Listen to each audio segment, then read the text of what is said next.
Brigitte Lahaie, Sud Radio, le sexe au conseil. Eh bien, on va reparler du périnée. C'est important et c'est important de le tonifier, ce périnée. Et évidemment, vous êtes gynécologue, vous savez très bien de quoi on parle. Et je propose cet exercice qui est valable aussi bien pour les hommes que pour les femmes. Il faut se tenir debout, jambes écartées de la largeur des hanches, pieds pointés légèrement vers l'intérieur, bien ancrés sur le sol. Et il faut se sentir bien dans la partie basse du corps. Et il faut un peu lâcher l'abdomen en gardant le dos droit, les bras le long du corps, fermer les yeux. Inspirez et imaginez que l'énergie de l'univers nous pénètre par nos pieds et remonte jusqu'au ventre. Et puis en expirant, et c'est là qu'on commence ça devient intéressant, vous contractez l'anus, vous expirez, vous relâchez le tout en imaginant que vos organes génitaux participent. Bon, alors ça paraît comme ça très savant, mais en fait c'est très très simple. C'est juste parce que ça va entraîner une contraction et une relaxation des muscles du périnée. Et avec de la pratique, on pourra différencier les muscles qui agissent sur l'anus et ceux qui agissent plus spécifiquement sur les organes génitaux. Et cet exercice, ça permet de se connecter également à l'énergie vitale, mais aussi à mieux comprendre ce qui se passe dans une zone qui est finalement assez peu conscientisée, je trouve. On a tendance à ne s'occuper, si je puis dire, de cette partie de nos organes génitaux, de l'anus, etc., qu'à partir du moment où on est allongé pour avoir une relation sexuelle.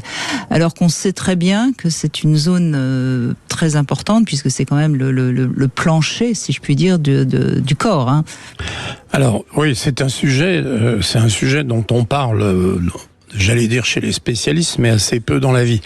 Alors le problème, il est relativement simple. Quand on regarde un squelette et un bassin, eh bien, quand on est debout, tout ce qui est dans le corps a tendance à vouloir sortir par en bas. Tout ça, c'est très simple. Alors, chez l'homme, il y a quasiment pas d'orifice, puisqu'il y a l'anus qui est relativement petit, et puis devant, il n'y a pas du tout d'ouverture. Alors que chez la femme, eh bien, il y a en plus l'ouverture par laquelle va sortir le bébé, et donc les muscles du périnée vieillissent comme tous les muscles, et fait qu'on a ce qu'on appelle des descentes d'organes, ou encore le mot savant, c'est des prolapsus. Et donc, ce que peu de gens savent, c'est qu'une femme sur deux va perdre des urines après l'âge de 50 ans. Pourquoi ? Eh bien, parce que les organes ont tendance à descendre. Et par exemple, quand on tousse, eh bien, normalement, la toux appuie sur la vessie, donc a tendance à vouloir faire sortir de l'urine, mais par une contre-pression par le bas, bloque le mouvement de la vessie et la sortie de l'urine. Et donc, ce qui se passe, c'est quand on a un prolapsus, c'est-à-dire que les organes ont basculé, et donc la pression ne se fait plus normalement, la pression du bas ne bloque plus la pression du haut.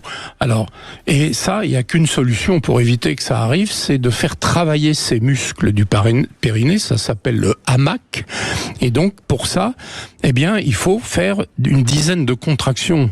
Les femmes devraient faire une dizaine de contractions dans leur lit le matin et le soir, ou au minimum une fois par jour. Pourquoi ? Parce que on sait que les muscles, lorsque l'on reste quelques jours sans s'en servir, eh bien, on a perdu tout le bénéfice. Donc, c'est pas une rééducation de temps en temps qui va empêcher ce problème-là, c'est le fait d'apprendre à le faire et de le faire pour le restant de ses jours.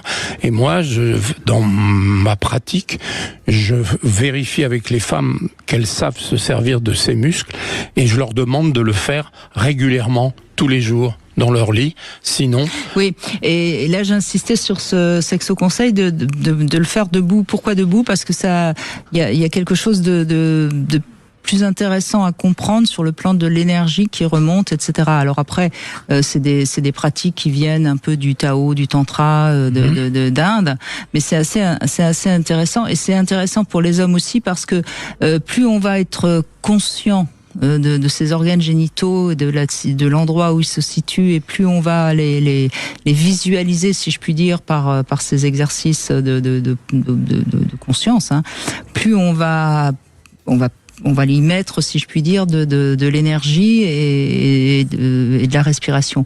Parce que c'est vrai que les exercices de tonification du périnée, c'est fait souvent après l'accouchement, etc., etc.